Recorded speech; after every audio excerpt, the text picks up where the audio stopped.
In 1953, General Motors unveiled a car so unpopular in its first year that they nearly canceled it entirely. Only 300 units were sold, and most of them were given away to celebrities just to generate buzz. 70 years later, that same nameplate would become the best-selling sports car brand in American history, and the car that finally proved America could build a genuine world-class performance machine. This is the story of the Chevrolet Corvette, a car that almost died in its first year, and the one man who refused to let it. Chapter 1. America's Post-War Sports Car Problem.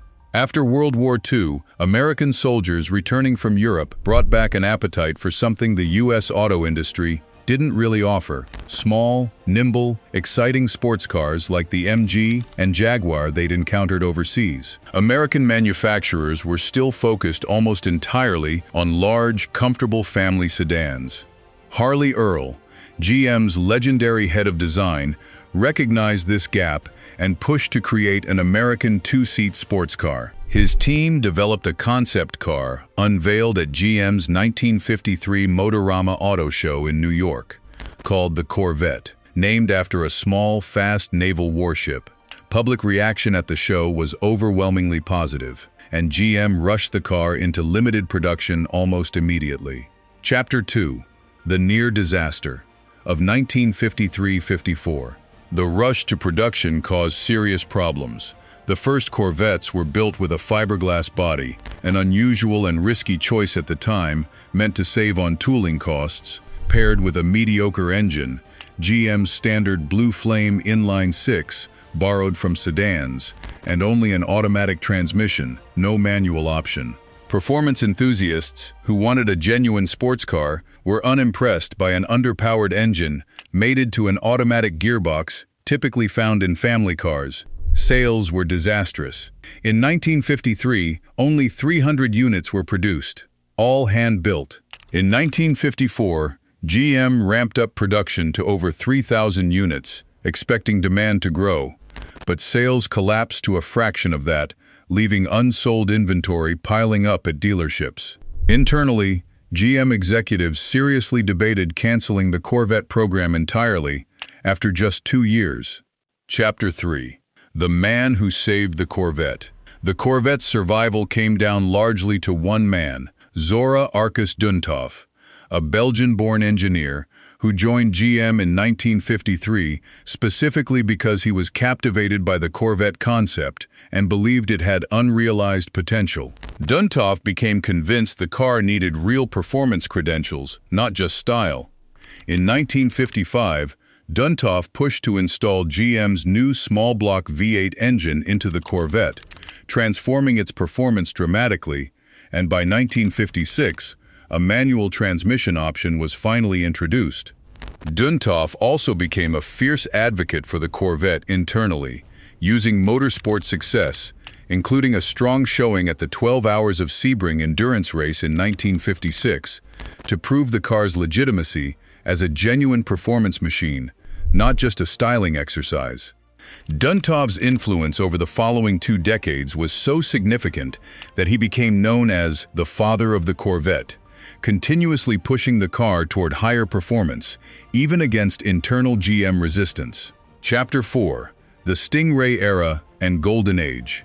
By 1963, the Corvette entered its second generation, introducing the now legendary Stingray design, with a distinctive split rear window, removed after just 1 year due to visibility complaints, and dramatically improved handling thanks to a new independent rear suspension system, a significant engineering upgrade Duntov had championed for years. The Stingray generation, running through 1967, is widely considered one of the most desirable and valuable Corvette generations among collectors today, combining aggressive, futuristic styling with genuinely competitive performance against European sports cars costing far more. The third generation, launched in 1968 with the Mako shark-inspired styling, coincided with the peak of the American muscle car era, offering some of the most powerful engine options in Corvette history, including big block V8s, exceeding 400 horsepower. Chapter 5. The 1970s Performance Collapse. Like much of the American auto industry, the Corvette was hit hard by the 1973 oil crisis and increasingly strict emissions regulations throughout the 1970s. Horsepower ratings across the entire industry plummeted as manufacturers detuned engines to meet new environmental standards, and the Corvette was no exception. By 1975, big block V8 engines were discontinued entirely from the Corvette lineup, and by the late 1970s, some Corvette models produced barely 165-180 horsepower, a dramatic fall from the 400-plus horsepower engines available less than a decade earlier.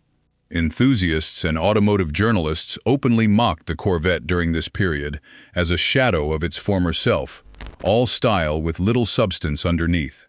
Chapter 6. The Modern Renaissance.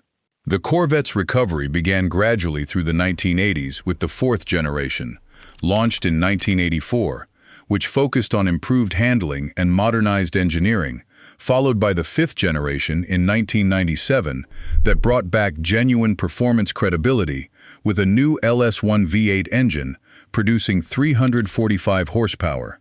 The most dramatic transformation came decades later, in 2020, when GM launched the eighth generation Corvette Stingray, the first Corvette in history to move the engine to a mid-engine layout, directly behind the driver rather than in front, a configuration long used by exotic supercar brands like Ferrari and Lamborghini.